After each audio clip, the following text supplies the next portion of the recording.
한동훈이가 김건희에게 무릎을 꿇은 것일까요? 국힘당 김경률 비대위원이 마포울 지역구 총선에 출마하지 않기로 결정했다고 합니다. 김경률은 자신의 SNS에 당의 총선 승리를 위한 재결심이라며 출마하지 않고 비대위원의 역할을 더욱 충실히 수행하겠습니다라고 글을 올렸습니다. 그동안 한동훈도 김경률 사퇴설에 관한 기자들의 질문에 전혀 근거 없다라고 부정을 했었지만 결국 두 손을 들고 말았습니다. 이로써 윤석열과 한동훈의 갈등이 봉합이 된 것일까요? 윤석열 측에서는 사퇴하라고 했지만은 김경률은 사퇴까지는 싫은지 불출마로 답변했습니다. 지금 국힘당 내부를 보게 되면 김경률을 내보내라 사퇴하라는 등 김건희 윤석열 지지자들의 목소리가 높아지고 있습니다. 그동안 김경률은 김건희를 마리 앙뚜아네트와 비교를 하면서 디올백 수수 사건을 언급을 했었고 잘못된 것은 잘못된 것이다라고 주장을 했었습니다. 그러자 급기야 국힘당 당사 앞에서는 비대위를 총사퇴하라는 등 근조화안이 보내질 정도로 당내 갈등이 격해지고 있었는데요. 결국에는 김경률이 압박을 감당하지 못해 출마하지 않기로 결정해 보이는데 지금 대한민국 총선이 애들 소꿉놀이 하는 것도 아니고 벌써부터 출마하겠다 출마하지 않겠다라는 등을 반복하고 있습니다. 어차피 총선에 나와도 되지도 않는 것이 뻔한데 마포 지역구 사람들을 무시하는 것도 아니고 벌써부터 나간의 만회를 장난하듯 반복하고 있는 것이었습니다. 한편 천지일보에서는 이낙연 당과 비명계 수박당이 결별했다는 취지로 소식을 전했었는데 결국 오보로 전해졌습니다. 오늘 이낙연의 새로운 미래와 비명계가 주축이었던 미래대연합은 오후 2시 국회의원 회관에서 중앙당 공동창당대회를 열었습니다. 당대표는 이낙연과 김종민이 공동으로 맡았습니다. 여기서 이들은 또 김대중 노무현 전 대통령의 이름을 꺼내 들었는데 참 한심할 뿐입니다. 이것에 대해 이해찬 전 대표가 3일 광주에서 선거사무소 개소식에 참가를 하여 국회의원 한번 해보겠다고 이리 갔다 저리 갔다 하는 사람들이 정치에서는 안 된다고 이낙연과 수박들을 때렸습니다. 그런데 오늘 창당대회를 쭉 보니 김종민의 얼굴이 참 이상합니다.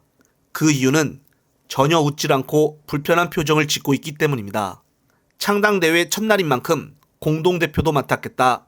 좀 미소라도 지어야 하는데 전혀 웃질 않고 계속 똥 씹은 표정을 하고 있었습니다. 그리고 단체 사진을 찍을 때 보니 조금 이상한 장면이 목격이 되었는데요. 다름 아닌 민주당을 탈당한 조홍천과 이현욱이가 안 보이는 것이었습니다. 따라서 언론 보도에서도 이것을 기사화하여 속보로 내보냈는데 바로 이번 행사에 불참을 하여 두 사람이 새로운 미래를 이탈할 가능성이 거론된다는 것입니다. 신당 관계자들에 따르면 그간 김종민 의원과 함께 미래대 연합을 결성했던 두 사람은 전날까지 이낙연 측 새로운 미래와의 협상에 끝까지 이견을 표출한 것으로 알려졌다고 합니다. 따라서 이견을 좁히지 못하자 결국 창당 행사에 불참한 것이라고 하는데요. 그동안 이낙연과 비명계 현역 3명은 신당의 당명과 이준석과의 통합 그리고 신당 지도체제 등을 놓고 갈등을 자주 했었다고 합니다. 이렇게 된다면 김종민과 조홍천과 이현욱들도 갈라서게 되는 것일까요? 지지율 5%도 안 나오는 당에서조차 안에서들 각자 서로 주장이 달라 갈라지고 있으니 도대체 무슨 정치를 하겠다고 나대는 것일까요? 창당 시작할 때부터 조홍천과 이현욱이 불참을 하여 분열된 모습을 국민 앞에 벌써부터 보여주고 있었습니다.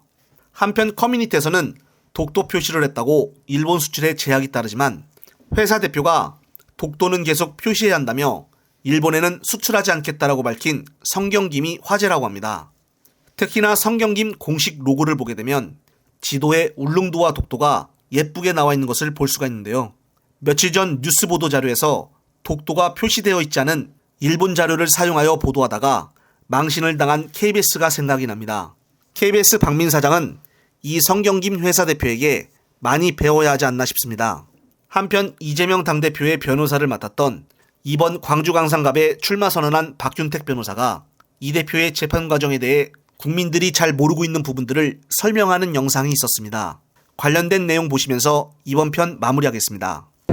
예. 지금 여러 가지 말씀하셨던 백현동부터 성남 여러 가지가 계속 진행이 오래되고 있잖아요. 예. 지금 좀 드리기는 어려운 질문일 수도 있는데 예. 혹시 이런 것들은 좀 결론이 언제쯤 날까요?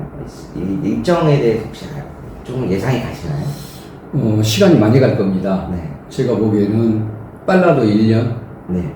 늦으면 2년쯤 지나야 1심 결과가 나오지 않을까 그 생각을 해봅니다. 얼마 전에 양승태 전 대법원장님, 그것도 윤석열 검사가 기소했던 사건 아닙니까? 거의 5년이 다 돼서 무죄가 선고됐죠. 1심 무죄가. 이 사건도 그 못지않게끔 복잡한 사건입니다. 그런데 그 사건보다 빨리 진행한다고 해도 제가 보기에는 거의 2년 가까이 가지 않을까 이런 생각을 좀 해봅니다. 다만 이제 선거법 위반 사건이나 위증 사건 이런 것들은 그 백현동, 뭐 대장동 뭐 사건들에 비해서 조금은 덜 복잡하기 때문에 그보다 결론이 나겠지만 그건 역시도 제가 보기에는 뭐 반년 이상은 걸리지 않을까 그렇게 생각을 해봅니다. 예. 근데 또 중간 과정에서 제가 예. 재판 여러 개를 방청을 다니다 보니 예. 전담 변호사가 바뀐다거나 예. 아니면 판사들이 예. 다 바뀐다거나 예. 그런 경우는 또 지연이 또 되는 경우도 예, 있잖아요. 예, 맞습니다. 예. 근데 저 판사들이 인사 이동이 있을 수가 네, 있고, 네. 또 전담이 바뀔 수가 있고, 또 어떤 분들은 또 뭐 사표를 내는 경우도 있기 때문에 아마 그건 그 재판이 길어지는 사건의 그 특성상 어쩔 수가 없는 부분인 것 같습니다. 그러니까 저렇게 복잡한 기소를 해놓은 쪽에 문제가 있는 것이라고 봐야겠죠. 재판이 길어지면은 대부분 더 힘들어하시는 것 같더라고요. 다. 예, 예, 맞습니다. 왜냐면 마음적으로 걸리는 것도 많고 예.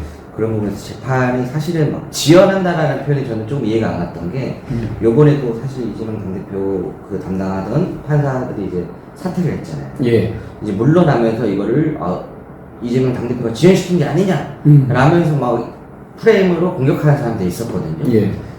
그 공격은 부당하죠. 네. 예를 들어 재판을 빨리 하려면 네. 수많은 쟁점, 그 다음에 증거에도 불구하고 빨리 하기 위해서는 그냥 다 자백하는 수밖에 없습니다. 다 자백하면 빨리 끝날 텐데 저 사건들이 터무니없는 내용에 대해서 자백을 할 수는 없는 거 아니겠습니까? 그러다 보면은 뭐 검찰 측 증인만 해서도 뭐 200명 가까이 되는 사건들인데 그거 어떻게 진행하다 보면 저절로 늦어질 수밖에 없겠죠. 양승태 대법원장님 사건 같은 경우도 290번의 증인신문을 거쳐서 5년 만에 선고가 됐지 않습니까? 그러면 200명 가까이 증인이 돼야 할 이 사건 같은 경우는 적어도 뭐 3년 이상은 걸려야 맞는 것일 텐데 열심히 협력을 하고 있기 때문에 그래서 저는 1년, 2년 정도 갈 거다라고 짐작을 해보는 겁니다. 그러면 마지막으로 예. 그 일부 언론사라든가 예. 아니면은 이제 일부 유명 인사들이 예. 이재명 대표가 뭐 아까 말씀드린 뭐 재판을 지연시킨다 뭐 아니면은 사람들을 속이고 있다 뭐 이렇게 곧 있으면 재판에서 다 드러날 것이다 이렇게 막 인터뷰를 한다거나 굉장히 공격적인 언사를 하는 사람들이 있는데요. 예. 근데 옆에서 이제 계속 쭉 여러 가지를 지켜보셨잖아요. 예. 그래서 사실 일반인들이 잘 모르는 사람들 봤을 때 재판 내용에 대한 이해라든가 이런 것들이 어려울 수 있는데 예. 좀 어떤 관점에서 조금 보면 좋을까요? 예. 그건 지금 그런 그 이재명 대표님이 문제가 있는 것처럼 지적하는 견해 네네. 상당히 있는 걸로 압니다. 네. 근데 그것은 국민의힘 지지자이기 때문에 네. 또는 이재명 대표에 대한 불신을 가지고 있기 때문에 그런 의견을 말씀하는 분들이 계실 것이고 설령 그렇지 않더라도 네. 또 그런 생각을 하는 분들이 계실 겁니다. 이유는 검찰에서 흘리는 내용, 네. 검찰이 공격하는 내용을 가지고 언론 보도가 이어지다 보니까 그 언론 보도를 본 그 국민들 입장에서는 그런 오해를 하실 만도 한 거겠죠. 그래서 그런 얘기를 한다고 해서 다 어떤 그 뭐 다 잘못됐다고 얘기할 수는 없는 게 현실인 것 같은데 그래도 조금이라도 더 냉철하게 사안을 좀 봐주시면 아마 그 검찰의 문제에서 비롯된 것이지 이재명 대표님의 문제 때문에 생긴 것이 아니라는 것을 이해하는 데 많이 도움이 되지 않을까 싶습니다. 아무튼 재판 그 구조나 절차나 사안의 내용에 대해서 조금 더 이해하려는 시각을 가지고 보시면은 왜 재판이 늦어지는지 왜 이 대표님의 책임이 아닌지 이런 것들을 이해하시는데 조금 도움이 되지 않을까 그렇게 생각을 해봅니다. 아주 중요한 말씀이었던 것 같습니다. 예.